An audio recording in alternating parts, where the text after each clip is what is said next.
Transfer window আর approx 10 দিনের মতো বাকি আছে। তো এই মুহূর্তে অনেক কিছু ঘটে গেছে ট্রান্সফার উইন্ডোতে, আমরা দেখতে পাচ্ছি।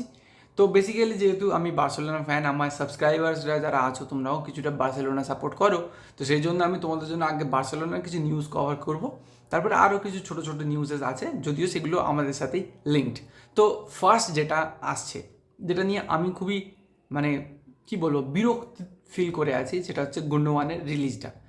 তো দেখো ব্যাপারটা হচ্ছে এই মুহূর্তে যেটা প্রথমত রিউমার ছিল, রিউমার থেকে এই মুহূর্তে ওটা একটা নিউজে কনভার্ট হয়েছে, একটা প্রপার অ্যাসিওরেন্স দিয়েছে ফ্যাব্রিজিও রোমানো যে অ্যাকচুয়ালি গুন্ডোয়ান ছেড়ে দেওয়ার প্ল্যান করছে বার্সেলোনা, বা বলতে পারো গুন্ডোয়ানকে ছাড়ানো হচ্ছে বার্সেলোনা। তো আগের দিন আমরা দেখলাম যে গুন্ডোয়ান একটা পোস্ট করেছে যেখানে ও বলেছে যে ও ন্যাশনাল টিমে আর খেলবে না, ও রিটায়ার করছে ন্যাশনাল টিম থেকে।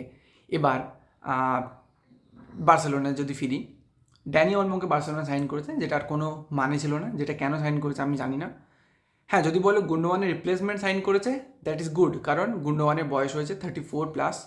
তো সেখানে একটা কম বয়স্ক মিডফিল্ডারকে সাইন করা, অ্যাটাকিং মিডফিল্ডারকে, গুড গুড অপশান। কিন্তু আমার দরকার ছিল একটা উইঙ্গার, আমার দরকার ছিল একটা পিভট, একটা ওয়াশিং। আচ্ছা, তো ড্যানি অলমোকে লালিগাতে রেজিস্টার করার জন্য দরকার পড়ছে যে গুন্ডোয়ানকে বিক্রি করতে হবে। বাট এটা কি কোনো মানে হলো?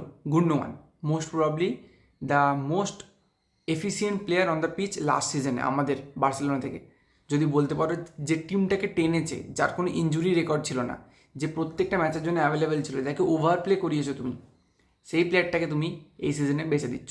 আচ্ছা, এমন একটা প্লেয়ার গুন্ডোয়ান যে ট্রেভেল উইন করলো ম্যানচেস্টার সিটির সাথে, তারপরে তার ইচ্ছা ছিল যে কোনো দিন সে বার্সেলোনায় খেলবে, সেই জন্য সে বার্সেলোনায় এলো, কম ওয়েজে এলো, মানে সোনার মহল ছেড়ে দিয়ে কুঁড়ে ঘরে থাকতে এসেছিল। কেন না, সেটা তার ইচ্ছা ছিল। সেই প্লেয়ারটাকে তুমি পরের সিজন, একটা সিজন খেলিয়ে বলছো তুমি চলে যাও, তোমাকে আমরা রাখতে পারবো না। এটা অপমান হচ্ছে, এটা ক্লাবের লেগাসিতে কলঙ্ক ঠেকানো হচ্ছে। একটা প্লেয়ার যে নিজে থেকে এসেছে বার্সেলোনাতে, একটা ক্যাপ্টেন, একটা উইনার, সব কিছু চ্যাম্পিয়ন্স লিগ জিতেছে, সে মানে কি বলবো, একটা কমপ্লিট প্লেয়ার বলতে পারো, সে বার্সেলোনায় খেলতে এলো, 2-3টে সিজন খেলবে, খেলে রিটায়ারমেন্ট হয়তো নিয়ে নিত, তাকে তোমরা রাখতে পারলে না, তাকে বলছো তুমি চলে যাও। তো আলটিমেটলি ম্যানচেস্টার সিটি লিঙ্ক আছে গুন্ডোয়ানকে নেওয়ার জন্য, মানে রিপারচেজ করার জন্য। তো দেখো আলটিমেটলি পারচেজ কিছু হবে না, হয়তো বার্সেলোনা কোনো পয়সা ডিমান্ডও করবে না। যেটা হওয়ার চান্সেস আছে যে ক্যান্সেলোকে হয়তো নিয়ে নেবে বার্সেলোনা, নিয়ে একটা সোয়াপ ডিল টাইপের হবে। আর দেখো একটা সিম্পল জিনিস বোঝো, ইলকাই গুন্ডোয়ান এই মুহূর্তে বার্সেলোনাতে প্রায় মোর দ্যান 18 মিলিয়ন ইউরোজ পার সিজন কামাচ্ছিল, ঠিক আছে? তো সেইখানে দেখতে গেলে গুন্ডোয়ানকে অফলোড করছো তোমরা, এর থেকে বেশি কামাচ্ছে কে? দুটো প্লেয়ার আছে, একটা হচ্ছে লেওয়া, একটা হচ্ছে ফ্র্যাঙ্কি। তোমরা দেখতে পাচ্ছ লেওয়া 2টো সিজন খেলেছে আর ওর ডিক্লাইন আসছে। তো লেওয়ার সাথে একটা কন্ট্রাক্ট এক্সটেনশন করে ওয়েজটাকে কমানো যেতে পারতো। ফ্র্যাঙ্কি মানছে না, কি হচ্ছে আমি জানি না, ফ্র্যাঙ্কির সাথে কথা বলা যেতে পারতো। ক্লেমন লংলেট যে 12 মিলিয়নের স্যালারি এখন আর্ন করছে, তাকে বিক্রি করার প্ল্যান করা যেতে পারতো, বা ছেড়ে দেওয়ার কোনোভাবে কন্ট্রাক্ট টার্মিনেট করার চেষ্টা করা যেতে পারতো। আনসু ফাতি 12 মিলিয়ন কামাচ্ছে, যার কোনো রোলই নেই টিমেতে, তার সাথে কথা বলা যেতে পারতো।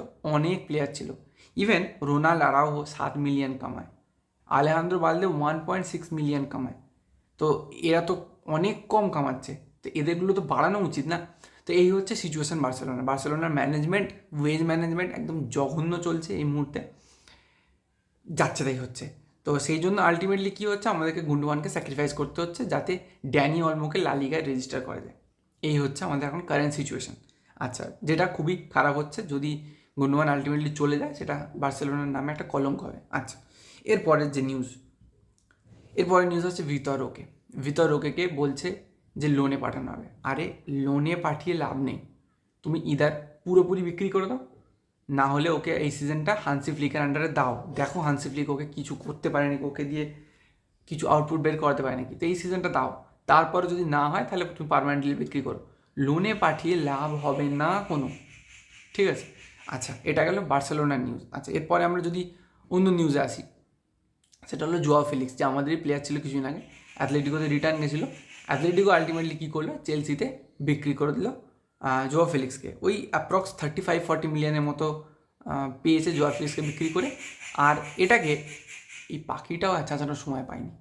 তো আলটিমেটলি কী হয়েছে, একটা সোয়াপ ডিলের মতো হয়েছে, ঠিক আছে। গ্যালাগারকে নিয়েছে, আওয়াজ হচ্ছে, তো গ্যালাগারকে নিয়েছে অ্যাথলেটিকো, আর বলতে পারো সেই টাকাতেই একে বিক্রি করেছে, বা ওই যে একটা সোয়াপ ডিলের মতো হয়েছে, যেখানে ফেলিক্স গেল চেলসিতে। আর দেখো, একটা সিম্পল লজিক তোমাদের বুঝতে হবে, চেলসিতে ফেলিক্স গেছে তার পিছনে অনেক কারণ আছে। কোনো ক্লাব রেডি ছিল না ফেলিক্সকে এই মুহূর্তে, পাখিটা বহুত ডিস্টার্ব হচ্ছে কিন্তু, তো কোনো ক্লাব রেডি ছিল না ফেলিক্সকে এই মুহূর্তে কেনার জন্য। তো আলটিমেটলি দেখতে পেলে ফেলিক্স যে চেলসিতে যদি আমি 6-7 ইয়ারের একটা কন্ট্রাক্ট পাই, তাহলে আলটিমেটলি আমি কিছু কামাচ্ছি, কোথাও বসে যাচ্ছি না, ঠিক আছে। তো সেই জন্য কী করলো, ফেলিক্স ওই কন্ট্রাক্টটা অ্যাকসেপ্ট করে নিল। এবার ওখানে শান্তিতে খেলুক, প্রিমিয়ার লিগ, টপ লিগ, যেখানে খেললে নিজে এক্সপোজার বাড়বে, ওখানে একটু পারফরমেন্স দিলে কোনো অন্য ক্লাব ওকে বেটার প্যাকেজ দিয়ে টানতেও পারে, ঠিক আছে। যেমন আর্সেনাল বসে আছে, সিটি বসে আছে, এটা টানতেও পারে কোনো না কোনো দিন। তা এই হচ্ছে সিচুয়েশান ফেলিক্সের সাথে। আচ্ছা, এরপরে আর বলতে গেলে বার্সেলোনা তার ফার্স্ট ম্যাচটা জিতেছে, আর রিয়াল মাদ্রিদ তার ফার্স্ট ম্যাচটা ড্র করেছে। অনেকে বলছে যে রড্রিগো, ভিনি আর এমবাপ্পের ট্রায়ও কাজ করছে না, এত তাড়াতাড়ি ট্রায়ও কাজ করবে না, একটু সময় দাও, সব ট্রায়ও কাজ করবে, রিয়াল মাদ্রিদ যথেষ্ট জোরেই টানবে, বার্সেলোনাও গেম হারবে, বার্সেলোনাও গেম ড্র করবে। তো সেই নিয়ে আমি বেশি এক্সাইটেড না, আর বার্সেলোনাকে নিয়ে আমার কিছু বেশি বলার নেই। সত্যি কথা বলতে বার্সেলোনা নিজের লেগাসি নষ্ট করছে, এই ম্যানেজমেন্টের উপরে আমার আর কোনো ভরসা এই মুহূর্তে নেই। যথেষ্ট জঘন্য ম্যানেজমেন্ট চলছে। 2026-এ আবার রি-ইলেকশন হবে, সেখানে আশা করি ম্যানেজমেন্ট চেঞ্জ হওয়াটা ভালো, কারণ ডেকো বলো বা লাপোর্তা বলো, এরা ভাইচারা করছে, এরা নিজেদের মানে কী বলবো ফ্যামিলি রিলেশন বাড়ানোর চেষ্টা করছে। তো এরমভাবে চলে না, এরমভাবে পলিটিক্স হয় না, বা এরমভাবে ক্লাব চলে না। তো যাচ্ছে এই ভিডিওতে এইগুলি বলার ছিল। কেমন লাগলো বলো, বাই। পরের ভিডিওতে আবার দেখা হচ্ছে, কবে আসবে আমি জানি না।